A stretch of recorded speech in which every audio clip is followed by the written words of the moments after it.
21শে জানুয়ারি আলিপুরদুয়ার সফরে মুখ্যমন্ত্রী মমতা বন্দ্যোপাধ্যায় প্রশাসনিক বৈঠক করবেন। সেখানে মুখ্যমন্ত্রী মমতা বন্দ্যোপাধ্যায় কোচবিহার জলপাইগুড়িতেও সভা করবেন। মুখ্যমন্ত্রী মমতা বন্দ্যোপাধ্যায় তিনি জেলা সফরে যাচ্ছেন। বছরের প্রথমেই জেলা সফরে বেরোচ্ছেন। 20 তারিখ থেকে তাঁর এই জেলা সফর শুরু হওয়ার কথা এবং সেক্ষেত্রে 21 তারিখে তিনি পৌঁছে যাবেন আলিপুরদুয়ারে। পাশাপাশি কোচবিহার জলপাইগুড়িতে সেখানেও সভা করার কথা রয়েছে তাঁর। আলিপুরদুয়ার প্যারেড গ্রাউন্ড পরিদর্শন করলেন, যার কারণে জেলার পুলিশ সুপার সমস্ত রকম ব্যবস্থাপনা সেখানে আগেভাগেই করা হচ্ছে, কড়া নিরাপত্তার ব্যবস্থা রাখা হচ্ছে।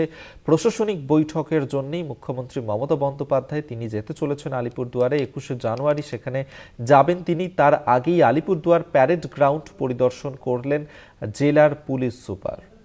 অজয় শাহ আমাদের সঙ্গে টেলিফোনে রয়েছেন প্রতিনিধি, আরো বিস্তারিত জানবো।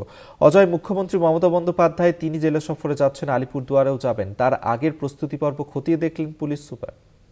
দেখো, উত্তরবঙ্গ সফরে আসছেন মুখ্যমন্ত্রী মমতা বন্দ্যোপাধ্যায়, আর আলিপুরদুয়ারে মুখ্যমন্ত্রীর কর্মসূচি রয়েছে। আর মুখ্যমন্ত্রীর প্রশাসনিক বৈঠককে কেন্দ্র করে আলিপুরদুয়ার প্যারেড গ্রাউন্ড পরিদর্শন করেন আলিপুরদুয়ার জেলা পুলিশ আধিকারিক ও সিএম সিকিউরিটি।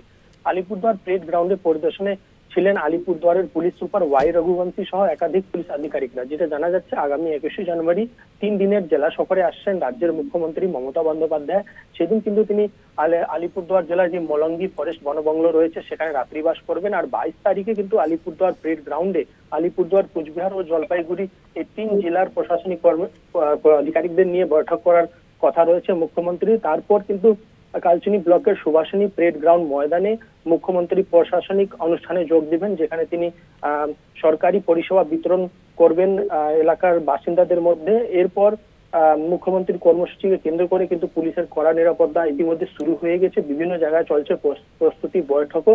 এর পাশাপাশি পুলিশের আধিকারিকরা কিন্তু যে মুখ্যমন্ত্রীর সভাস্থল রয়েছে সেখানে পরিদর্শন করতে শুরু করেছেন ইতিমধ্যে।